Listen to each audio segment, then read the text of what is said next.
Yes, everybody, thank you for joining us once again, where it's my privilege and pleasure to once again introduce to you Dr. Anthony Chaffee, who is, number one, a beast of a man, number two, a rugby player of quite some standing, and number three, a carnivore, so obviously very sensible and very knowledgeable about human nutrition as well as allopathic medicine. And you're actually more an orthopedic surgeon, aren't you? I'm in neurosurgery. Neurosurgery. Okay, sorry, I thought you were in orthopedics. Yeah. My bad. Okay, good stuff. So the ideas today were to talk to Anthony about two or three things that have been rattling around in my brain for the last little while, longer or shorter, depending on which of the topics we're talking about. It's always good to cross-pollinate and to get the ideas of other professionals around what they think about this, that, or the other thing. So those that have watched any of my material at all over the last few months will see that I'm hammering on about calories in, calories out, tracking your calories. Is it a good idea? Is it not a good idea? Does it work? What are its flaws and foibles, etc.? So what I thought I would do is invite Anthony to give us his views on calories, etc., and then perhaps to share some ideas after he's done that on that one. So what do you think? Calories in, calories out. Does it work? Is it good? Is it a tool that we should use? And if so, for what? No, I think that it's way more complicated than people think. I think it's much too simplistic to say, well, first of all, calories are not calories are not calories. I don't think that's something that we should say. And of course, as you pointed out, a calorie is the amount of heat energy that you get when you burn something. So that's not indicative of the amount of energy that we actually get out of this in our system, because this is a chemical process. And it's a very complex chemical process. And these are complex organic chemicals, and they have complex chemical interactions in our bodies. So they are not the total sum of their parts is not 4 calories per gram for carbohydrates or protein. Each amino acid has a different function, action, and outcome in our body, as well as the fatty acids, as well as the different carbohydrates as well. Fructose behaves very different chemically in our body, as does glucose or galactose or any of the other simple carbohydrates. So I think it's far too simplistic, and I don't think that you can interchange these things. I don't think you can just I'll take 200 of these calories and replace it with 200 of those calories, and we'll end up in a wash. I don't think that there's any way, shape, or form that's ever going to happen. And if we're just looking at our total energy expenditure and usage, that gets much more complex as well, because A, you don't know how these things are necessarily acting and behaving in your body. B, you're not necessarily going to be able to perfectly calculate your caloric expenditure. And C, depending on what you eat, you're going to change the amount of energy that you use and the way you utilize it as well. So I believe it was, Dr. Bickman was talking about how if you're just in a ketogenic state, your basal metabolic rate will actually raise by 300 kilocalories a day. So even eating just the same 2,000, quote unquote, 2,000 calorie diet a day, you're actually going to expend more energy if you're not eating carbohydrates. And so these things work differently in our body. And we do know, as doctors, especially people in bariatric medicine, bariatric surgeons, people that do bypass surgery for weight loss, that if you eat less than 1,200 calories a day, they will tell you have to eat above 1,200 calories a day, usually for women, maybe a bit more for men, because if you eat less than that, you're not going to lose weight. You're not going to lose fat. Your body's going to shut down and sequester this fat energy. And so things work very, very differently. It's not just a number in, number out sort of situation. It's far more complex than that. And I think a much better system is just eating what you're biologically adapted to eat and listening to your natural biological responses thereof, because every animal in the wild does this. Every animal in the wild is able to do this. They're able to know exactly how much to eat and when to stop. And, I've never seen a koala pull out a calculator to figure out their macros. And, I don't think dolphins do it either. I think they just eat while they're hungry. They eat, they know what they're supposed to eat just because it tastes good. And they're not going to eat things that taste bad, things like that. And they just let their body get on with it. And when you do a carnivore diet in particular, our hunger and satiety signals seem to work a lot better. So I haven't calculated a single gram of anything that I've eaten. I don't weigh anything.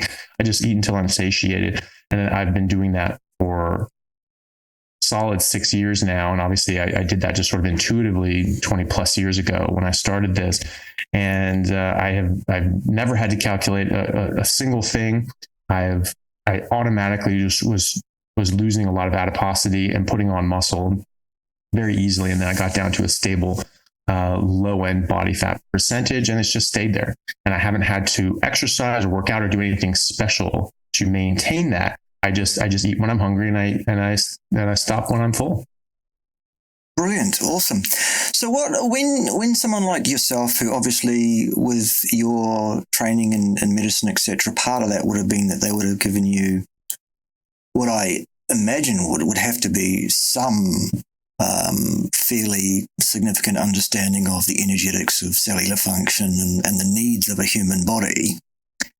When someone like myself, some crazy lunatic like myself, comes online and makes a video that says something like, when I say things like, you can't eat calories, don't you? Mm-hmm. What does that mean to you? What do you think I mean when I say you cannot eat calories? You cannot consume calories. I get why people say you're consuming calories. I get what the parsimony is of that. I get that it's an easy way of communicating about a concept. But what do you think I actually mean when I say that? Yeah, well, you can't actually consume this heat energy transfer, right? So, you can have a candle there burning or a fire. You put your mouth over it. You're not going to consume those calories, but it is putting off calories, it's putting off heat. And so, of course, that's not how we work. We're not an internal combustion engine. We're not a steam engine. We don't run off heat. And so we run off different chemical dynamics. Not everyone does take this, but in America, we do have to take biochemistry and a lot of biology and organic chemistry classes as prerequisite for medical school. So I have taken this stuff, and it's very, it was very apparent to me that this isn't really a line of reasoning that is going to be very helpful to people by just saying, oh, this is a calorie. These things are very complex. And when you study these, anyone who's taken organic chemistry, not many people have, because people find it quite difficult. I actually loved it. That was my favorite class I've ever taken. And so you have very, very, very specific chemical interactions with these different chemicals and organic chemicals. They do extraordinarily specific things and very different things. And so the idea that you can just take this entire bag with hundreds or thousands of different examples of these very complex organic molecules and just say, these behave exactly the same, they just give off heat energy, that's the only thing they do, is to really not understand the subject at hand. Yep, absolutely. Pretty much. To add anything, if I'm going to, it would be repeating myself, I understand. But basically, the idea is, the way I try to explain it to the layperson is to ask them this.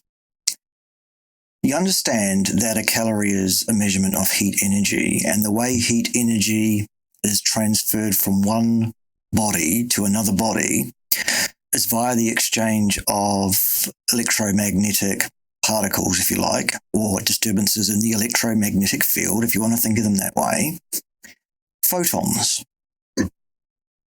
Now, you also understand, if you understand that that's how that energy is transferred from one thing to another thing, that photons have an exact weight, an exact mass of? 0. Exactly. They have no rest mass, none at all. So, answer me this, layperson, or even Dr. Anthony Chaffee, answer me this. When I went to school, any amount of mass, plus or minus any amount of zeros, remains unchanged, doesn't it? Yeah, generally. Interesting, isn't it? And the other thing I usually throw at people when they say, well, calories in, calories out, it's just thermodynamics, isn't it? Like himself from Norwich, for example.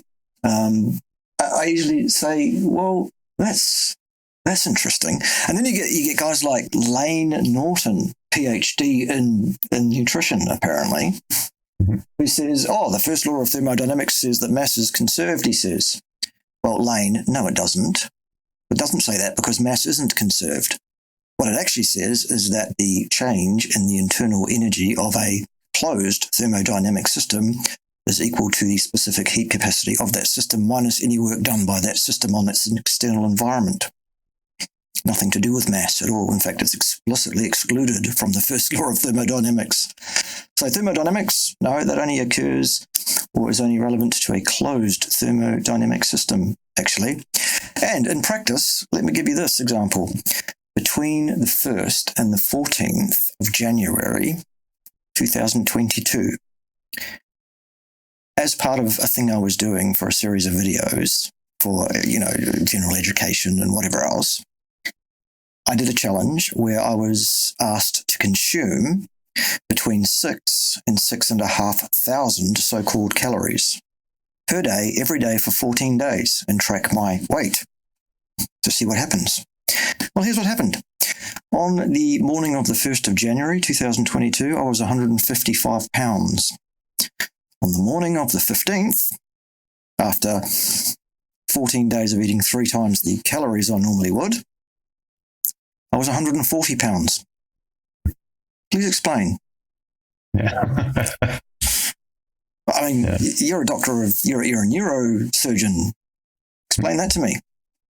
Yeah. Well, I mean, that just clearly means that this is there's something different going on than just calories in, calories out, and just like, well, this mass is going to come in and just turn into your body. It's much more complicated than that. Yeah. And it's way too simplistic. It might help some people sort of just say, okay, well, maybe I'll just give myself a rough guide. If you're eating crap and you're eating garbage, maybe it helps you limit the amount of garbage that you eat. And that I would say is helpful to just give you some sort of brakes on the train. But, in reality and the actual, but it's not an actual demonstration and explanation of what's actually happening. And sometimes we have that, in a lot of different sort of scientific endeavors, we have an explanation that, well, this is probably not what's happening, but it's the closest representation we have to it. So I guess we'll just sort of use it. But, when I was taking chemistry, we were talking about, looking at electron, valence and the different sorts of, ways of describing the movement and location of electrons. And my chemistry teacher even said at the time, it's like, look, this is probably not actually what's happening. This is probably not what's going on because there are flaws. Things don't work, but it describes most of what we're seeing most of the time. And before that, we had this other system and it described even less. So we're sort of working our way there. So, if you really don't have an idea of what to do, maybe you can use that as a guide to just sort of not really fall off the track and hurt yourself overly. But if you do understand how we're supposed to eat biologically and what we're supposed to do, it's a completely different story.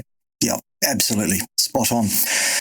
For full disclosure, for those that say, aha, yes, but, of course, to what I've just said, here it is.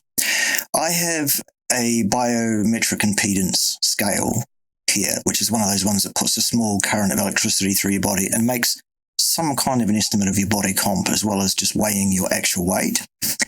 They're not very accurate. I'm not saying they are. I'm not for a moment suggesting these things are bang on, but it gives you some idea. Here's what that scale tells me. It tells me that between the 1st and the 14th of January last year, I lost 12.5 pounds of water and about 2.5 pounds of fat, and everything else remained pretty well unchanged during those 2 weeks of eating vastly, hugely, enormous amounts of calories for me. So people say, oh, well, it's mostly water you lost. No wonder you've lost all this weight. To which I say, well, great. Number one, that talks about hormonal system, my inflammasome, those things having a real impact on one's body composition, ergo weight, ergo calories in, calories out is false right there. And number two, let's ignore the water loss, just for fun. I lost 2.5 pounds of fat. That's the estimate from the scale anyway. Let's say it's relatively accurate, just for fun. Explain that. Because I ate 3 times the number of calories. I should have added body fat, should I not have? What happened? Maybe my inflammasome, my hormonal system, my metabolic machinery was encouraged by what I was eating, which was all meat and animal fat, to offload a bunch of inflammation and crap that I was holding on to, perhaps. Interesting. If you want to change the composition of your body or its overall mass, either way, it doesn't matter, you have to exchange something with the external environment, either in or out. And that's mass, not photons of light, isn't it? It's carbohydrates, it's fat, it's water, it's amino acids, it's proteins. It's not massless particles of light that can't be brought to rest anyway because they have no rest mass. They move at exactly the speed c. Irrespective, they can't be consumed. You can't eat them. You can't consume them. They just are. They come and go. So that's calories in, calories out. Busted. Done, I think. Anyone that has more than 3 brain cells will get that. And anyone else will follow the vegans. Or lame Norton. Yes, lame Norton is what I said. And, that's Darwin in action. Good. Next topic. This is something I wanted to swing past you to get your thoughts on, your ideas on. It's something that I am passionate about myself. It's something that I am involved with myself. But it's something I'm commercially involved in. So let's have that as an absolute straight away. Let's bring that out in the open. But I want to start with a question, and I haven't primed Anthony for this question. I haven't told him what the question's going to be. I don't know what he's going to say, but here it is. 13 weeks ago, I was playing cricket on a Sunday afternoon in the Old Men's Cricket League here in New Zealand that I play in the summer. For those that don't know, I'm 51, so definitely past my prime sporting-wise, all of that. As normal, the bowler ran in, bowled the ball to me, half volley, which I stroked through the covers. Yes, there's a run there, I said. Took off, pushed down on my left foot to take off for this run, 22 yards to the other end, as you do. Bang. Achilles. Gone. Grade 2 rupture. Face down in the pitch. End of not only my play that day, but the season, I was told, of course. Within 45 minutes, the whole joint had swelled up to twice its normal size. We had the blackening and the contusion going on, significant pain, complete loss of function, inability to bear weight on that foot at all whatsoever. Serious injury is what I'm saying. I went to consult the orthopedic surgeon the next day. He said, okay, we don't need to intervene surgically here. It's a grade 2 rather than a grade 3. Here is an immobilization boot, which puts it into the angle that you wanted it set at, and etc. How long do you reckon he would have told me that it would be before I could even put that foot on the floor again? Oh gosh, months anyway, like probably 3 months or so. Yeah. He told me 8 to 12 weeks. Yeah. Then, depending on how you've gone, we might be able to wait there, and we can start your rehab at that point, maybe, depending on how you heal during that 8 to 12 weeks.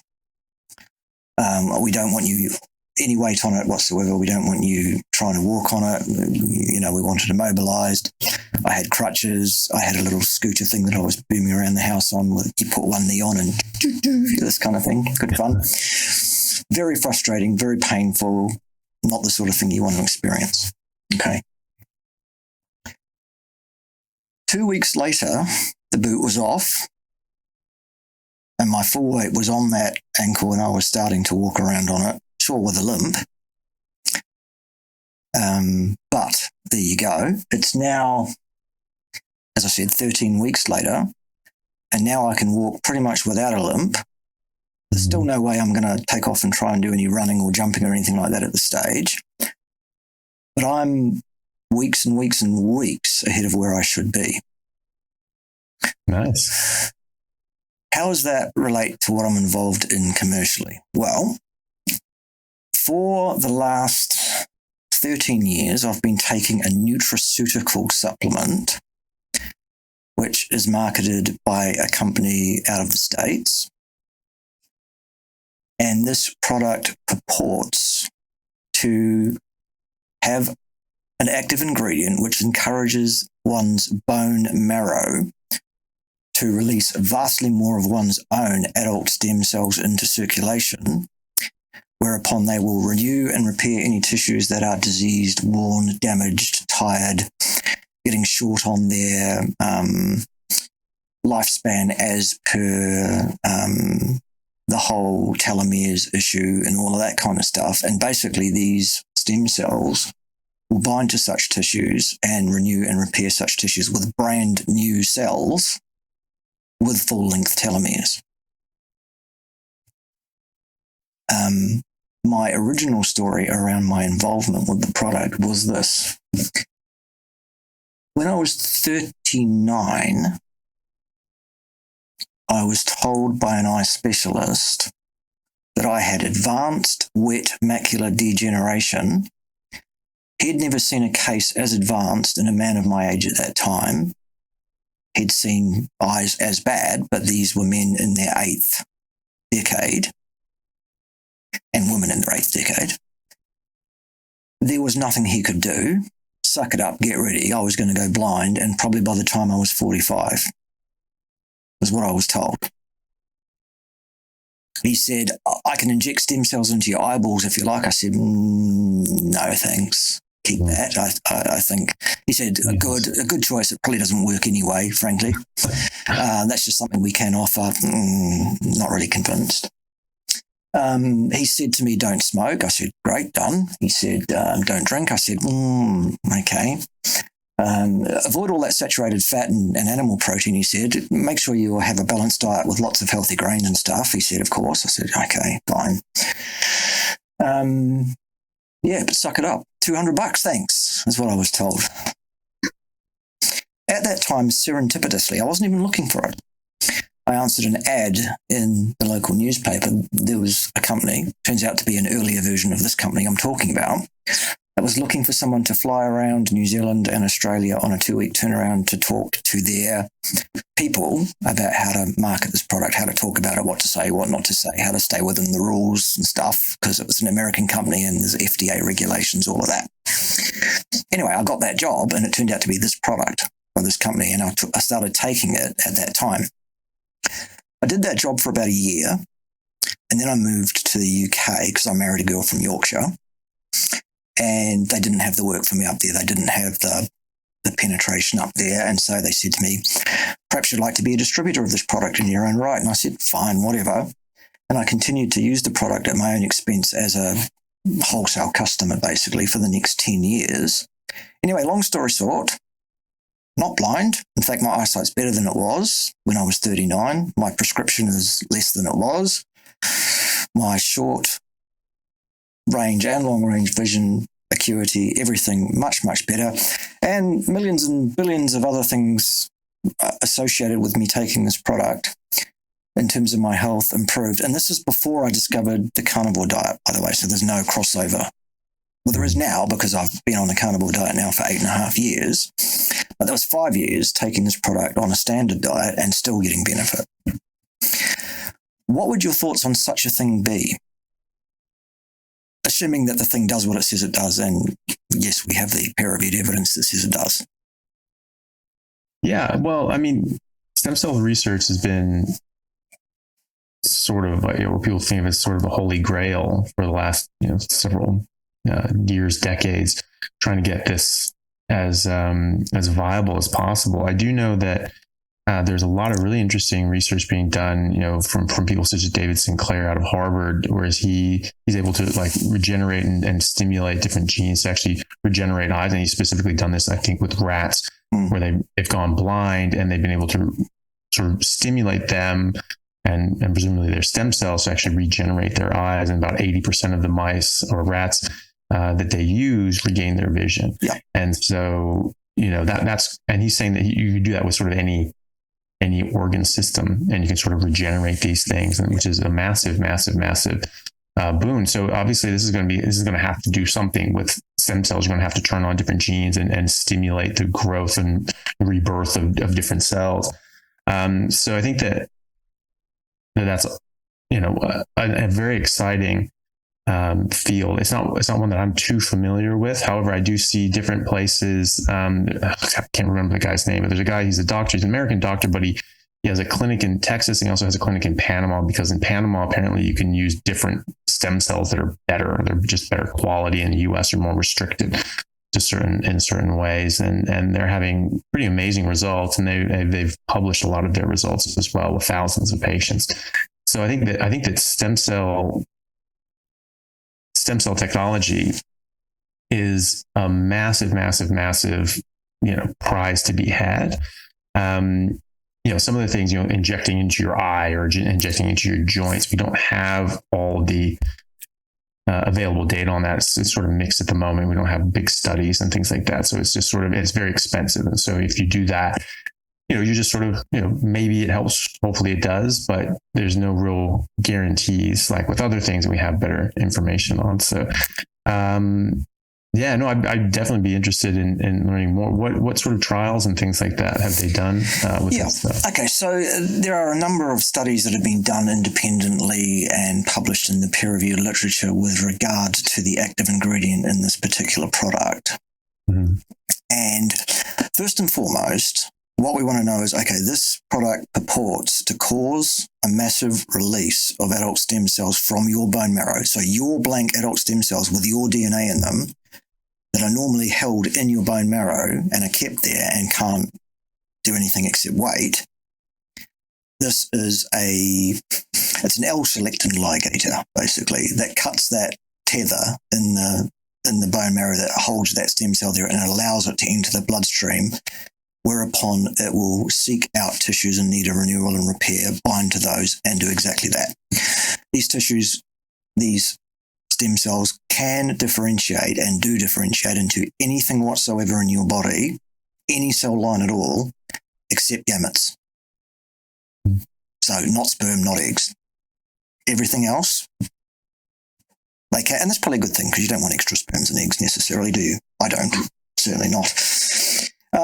But anything that your body perceives as being something that needs renewing and repairing, these things will bind to, and they will do exactly that.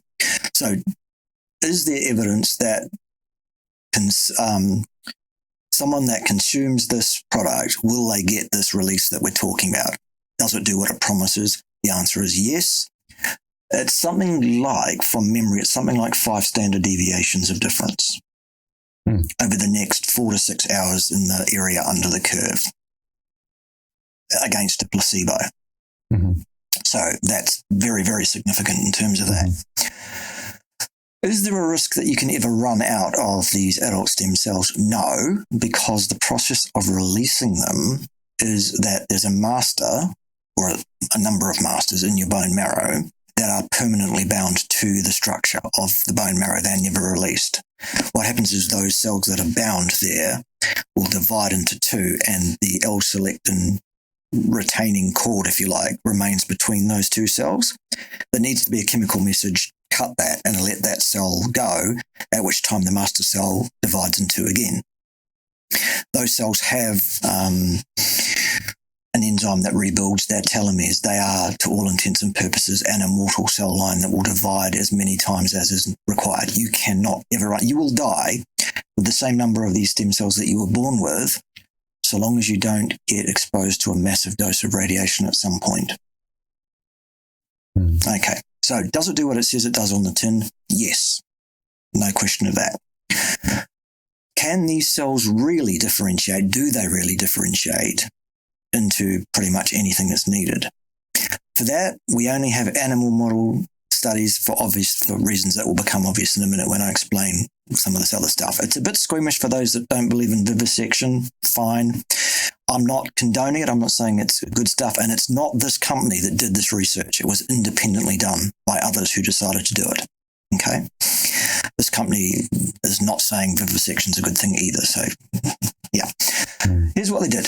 They took some rodents, as you do, and some other mammals as well. I think there were some dogs involved and maybe some pigs at various times. Animals that are mammals that are similar to humans, not actually humans, but the way that adult stem cell renewal and repair in tissues works across the mammalian kingdom is the same. It's the same process. So probably a reasonable model in this case.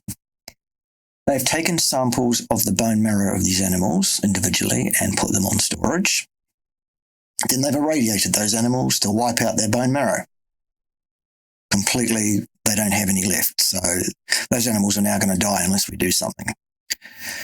What we, not me, because I had nothing to do with it, but what the researchers did was they then imposed all sorts of different injuries, muscular injuries, skeletal injuries, tendon injuries, cardiac injuries, brain injuries, hypoxia-related injuries, all sorts. They injected them with various diseases. There was all sorts of different things they've done. And then what they've done is they've taken half those animals that have been subjected to a given injury type, and they have basically repopulated the animal's bone marrow with their own bone marrow, only they've spliced in a gene into the adult stem cells that were sampled.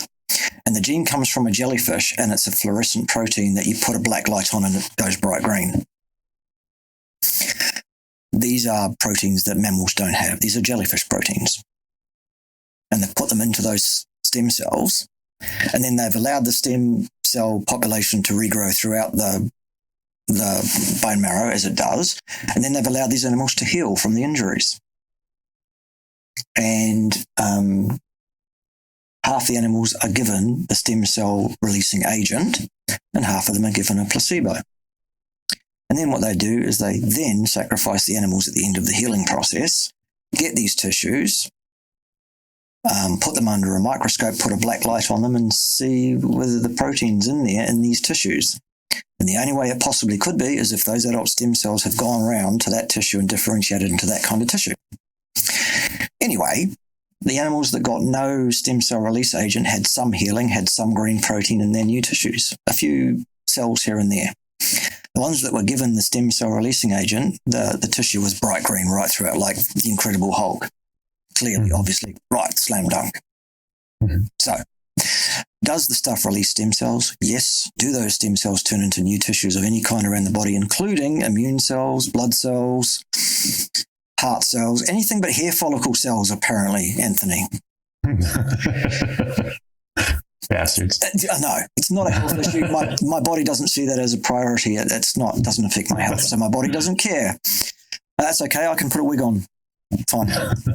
But anything else, including ruptured tendons, good stuff. So that's what we're dealing with. Now, you mentioned it yourself, like to get an injection of stem cells in a clinic, probably in Mexico somewhere, that's going to be tens of thousands of dollars per shot, and there's no guarantee it's going to work or do anything.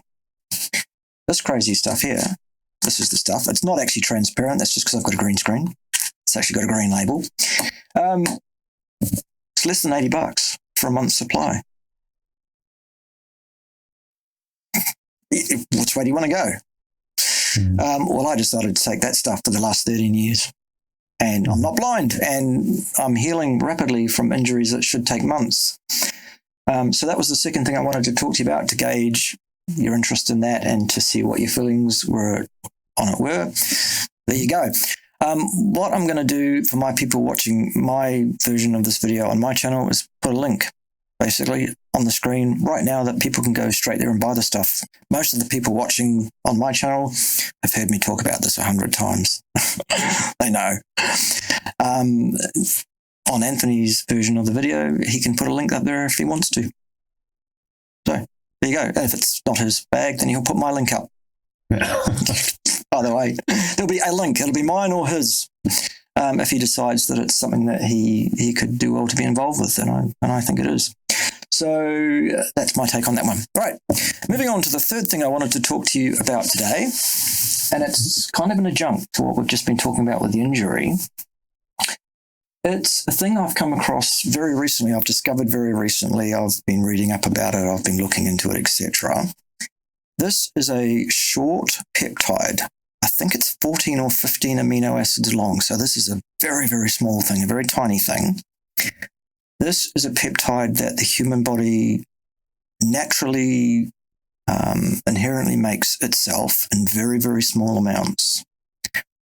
And it's called BPC157. Now, this is something I don't have any vested financial interest in. I can't make anything from it. I'm just telling you this because this is incredible, I think. This stuff is touted as the miracle peptide, and I think it's getting up there towards being close to as valuable as the stem cell thing. Currently, it's not licensed for human use. It can't be added to any commercially available supplement or food stuff or anything like that. There is no long-term safety data on it whatsoever. There's also no reason to believe that it's problematic in any way, shape, or form either. There are anecdotes of people that have been experimenting N=1 on themselves, taking this stuff for, in some cases, several years at a time with no ill effect whatsoever. The stuff is touted to resolve pretty much any digestive disorder of any kind, including some of the most severe ones. It's involved in neovascularization of tissues, including cardiac tissue, post-MI and that kind of stuff. It targets tendon injuries and other soft tissue injuries. It's apparently also quite good for things like autoimmune dysfunction in either soft tissues or skeletal tissues. It seems to be touted as possibly anti-carcinogenic in some way. Incredible claims. There really is very little data, but you can get the stuff. You can go to Amazon and you can buy it, and it says on the bottle for research use only, not for human use, but they're quite happy to sell it to anybody, actually. The dosage that I've had suggested to me by a naturopathic professional is 500 micrograms 3 times a day, which is a tiny little brown pill, sort of thing. Now, I've been doing that myself this is day 4. And there's been another huge, and I mean huge, leap forward in the healing of the tendon injury. There was still swelling and deformity and pain 4 days ago, quite significant deformity, swelling, pain, lack of strength, lack of function in that ankle joint, lack of ability to eccentrically even hold my own weight on that one leg at all. It would just collapse immediately to the floor. That seems to have resolved in 4 days. Oh. Is it something you've ever heard of? I haven't heard of this specifically, but first thing that comes to mind is a string of aminos. So what are the calories? That's what I want to know. Well, exactly. How many heat units are involved, and does it, if it fits your macros, you can have the stuff. And all right. So no, I just wanted to share that with people. It seems, and I'm not suggesting that anyone should take this. I'm saying I have done for 4 days. It seems miraculous. It seems to be doing what was suggested it might do in terms of my soft tissue injury. I've read anecdotes of people that have had miraculous, hugely, rapid resolution of all sorts of different things. Interesting. BPC157. Is this something, and maybe even with the stem cells, is it something that targets cartilage and things like that, or is said to? Yeah, any soft tissues, including those that are generally fairly avascular. Mm-hmm. Also, it's miraculous.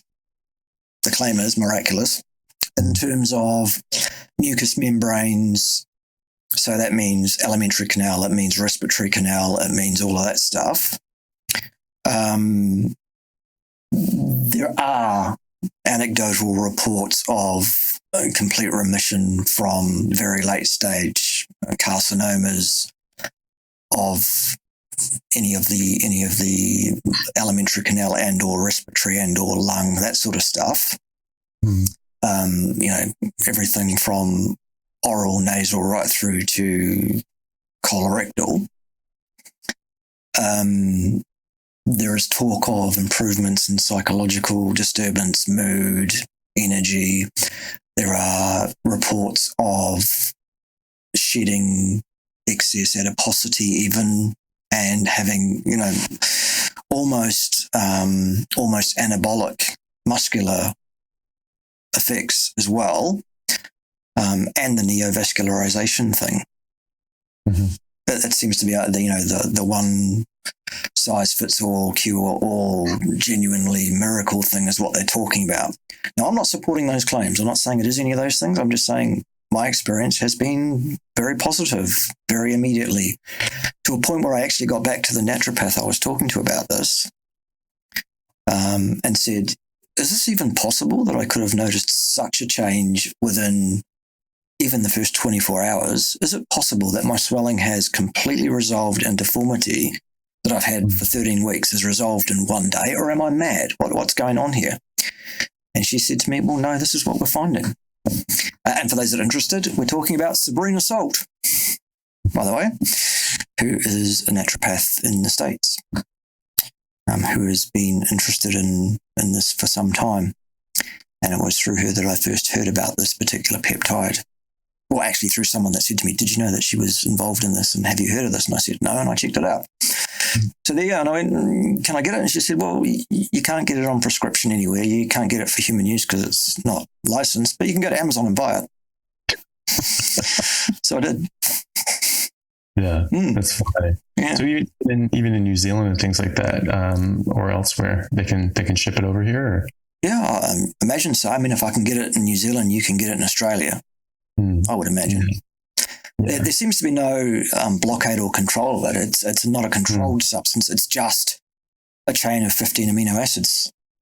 That's all it is. And so as such, it would be very difficult to say you can't have it unless they can prove, I guess, that it's problematic in some way, which I doubt they'll be able to, because there don't seem to be any anecdotes at all that suggest that it is problematic. And so, sorry, remind me apologies if you said this, but what is the proposed mechanism of its action? Who knows? Who knows? I don't. It doesn't stimulate, different sorts of, because there are some peptides that would stimulate growth hormone and things like that. Look, I imagine it absolutely has to be this affects that affects the other thing, a chain of things. But it seems to be that this is the master messenger.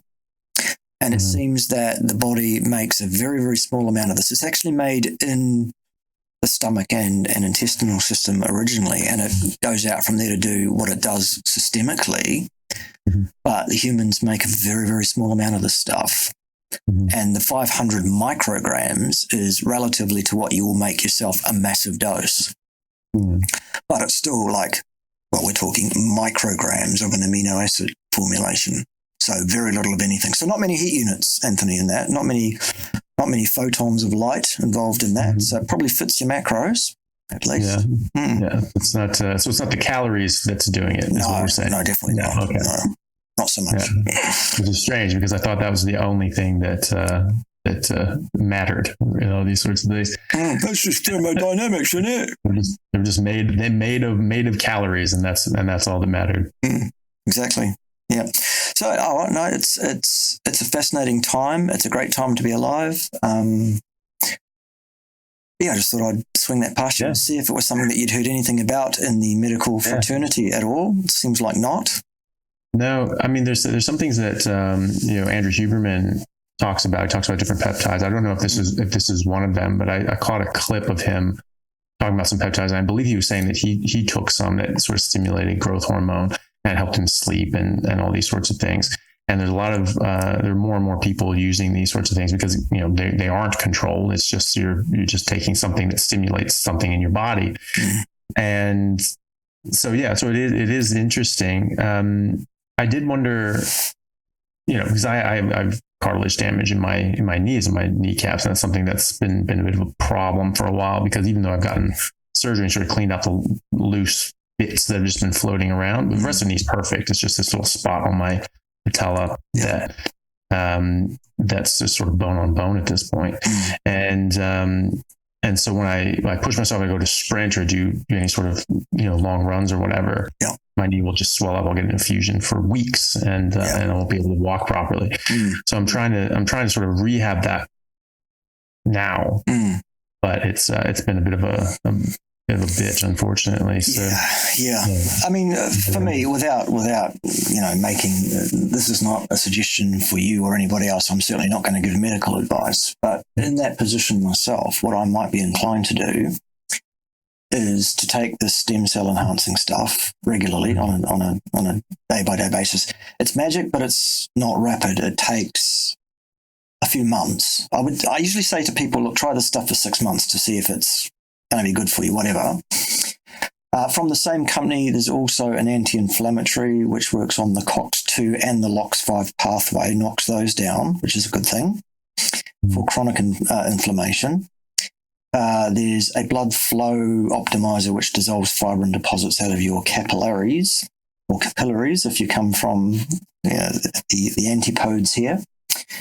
And there's a collagen peptide supplement which can be handy as well, because even if the protein intake in your diet is sufficient, and even if collagen itself is sufficient in your carnivore diet, basically every decade of life, your ability to synthesize collagen drops or tends to drop. And so, certainly in your fifth and sixth decade, not young men like you, Anthony, but me, of course, you may well benefit from the collagen. I'm just being facetious. So that's from the company that I'm joint ventured with. Given my experience in 4 days with BBC 157, I'd give it a crack to see if it's going to be helpful for your soft tissue there and your cartilaginous issue, etc.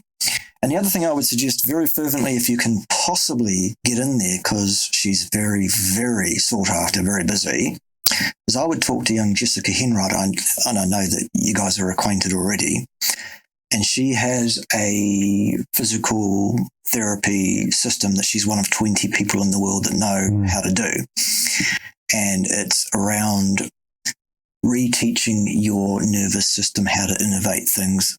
It returns your strength, your functional kinesthetic sense to what it should be from where most people's are, which is that most people have no idea where their shit is in space at all.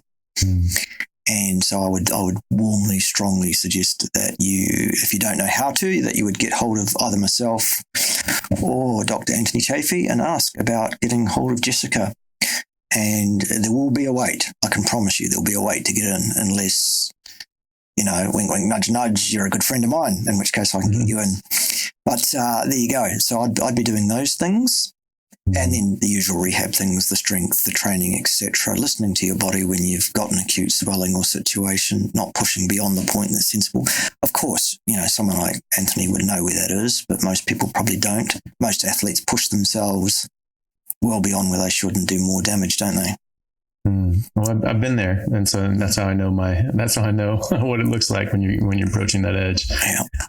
No, Jessica's great. I've worked with her. I've done an interview with her as well, and she helped me out. It was very kind of her, and it did help. Unfortunately, I was traveling and doing things, couldn't keep it up. But, it's a bit of a pain. It is something I'd be interested in, though, and. For the stem cell things, have there been, long-term, safety trials and things like that? Yeah, I mean, this stuff has been available in various formulations and forms leading up to the current form, because these things are always reformulated every few years, of course. So it's been available for about 27, 28 years at least, I think it is.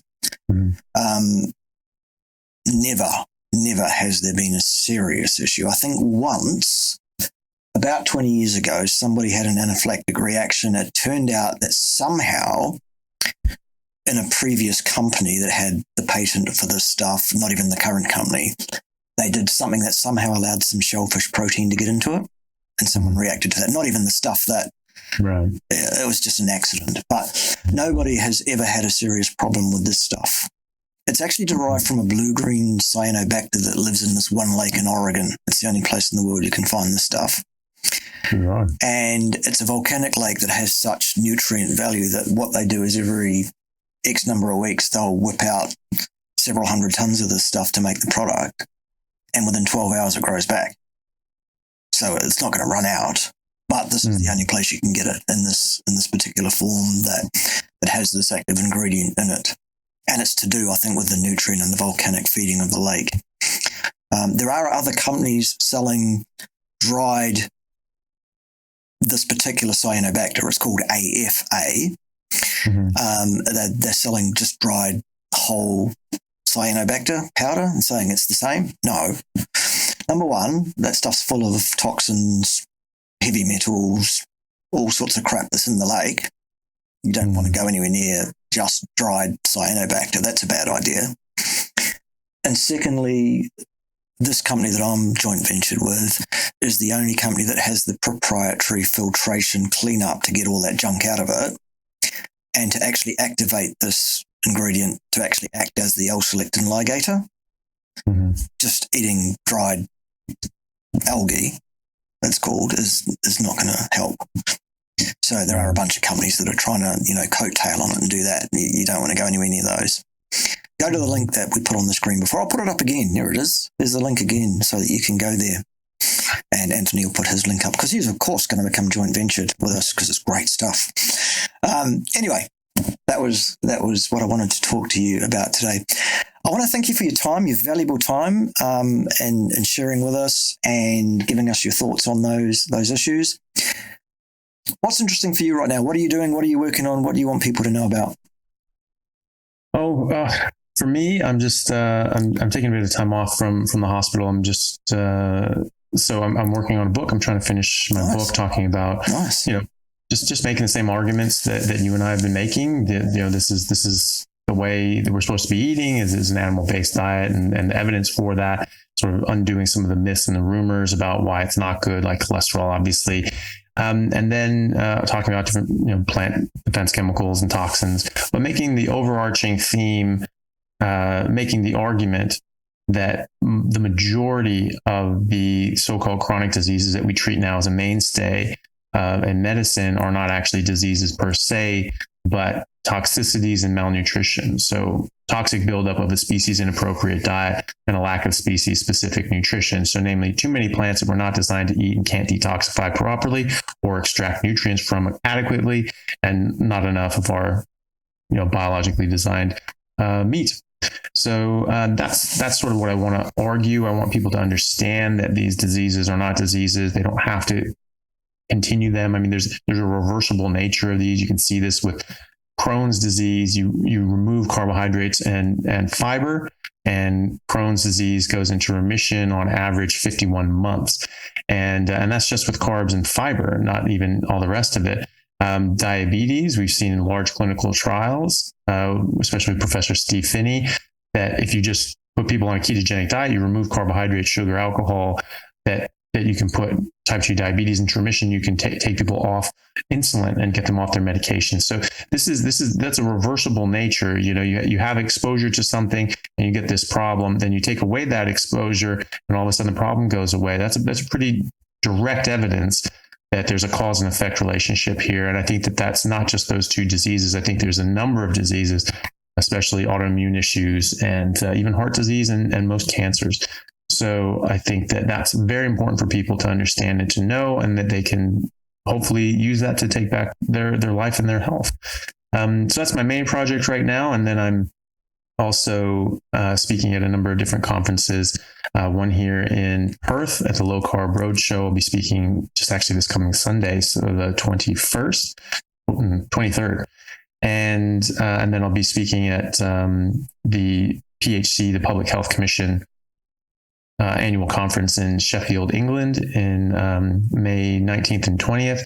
And then I'll be speaking at Low Carb San Diego at the end of August anyway. I think it's the 27th, but people can look that up. So a number of different conferences, and then I'll be, have my private practice and my clinic in functional medicine and metabolic health. And then I'll be doing sort of a day or two here and there a week in surgery, just keep my hand in, and just because I love doing surgery and I love being involved in that sort of medicine as well. And I don't, and so, but I'm trying to get these other projects out of the way so that I can focus full time on just medicine. Awesome. And you're going to put your book out, and then are you in a couple of years going to turn around and say, oh, no, sorry, you need 400 grams a day of honey and fruit? Are you going to do that? Or? I hope not. And if I do, I would like people like you to call me out. I will. Don't worry. What the hell? Don't worry. I'll be on it like a rat up a drain pipe if you ever do that. I will. Trust me. Yeah. Well, I've been doing this hardcore for 6 years now, and I did it for a solid 5 years before that in my early 20s. And in between, I sort of ate other stuff as well, but still mostly meat. I have not seen a lag in my health. I have not seen a lag in my bloods. I have not seen a lag in my hormones or any of my vitamins or anything like that. I still feel great. All my biomarkers are still excellent. And so I don't, and then just conceptually, I don't see why that would be the case. If we've had, the Inuits, slightly different genetic population, sure, but we are all descended from people that went through the ice ages. And there were no plants, fruit and honey and sugar and things like that available then. So I think there was something else going on. And I think that we can absolutely thrive on just eating meat and not eating anything else. You bet. Agreed, absolutely. All right. Social media, your YouTube channel, IG, any of that kind of stuff where people can find you? Yeah, my YouTube channel is just Anthony Chaffee, MD. And my podcast is the Plant Free MD. That's on any podcast platform. And then my Instagram is just Anthony Chaffee MD, and there's a link tree there where you can find everything else. Brilliant. Awesome. And don't forget, if you don't eat your fruits and vegetables, you might die. Yeah, you might. Yeah. All right. Hey, thanks for your time. Appreciate it very much. See you around the traps. And that's the way it goes. Join me next time when someone will be wrong on the interwebs, probably, because it doesn't look like slowing down anytime soon, does it? No. Okay. Not. See you then. Ciao.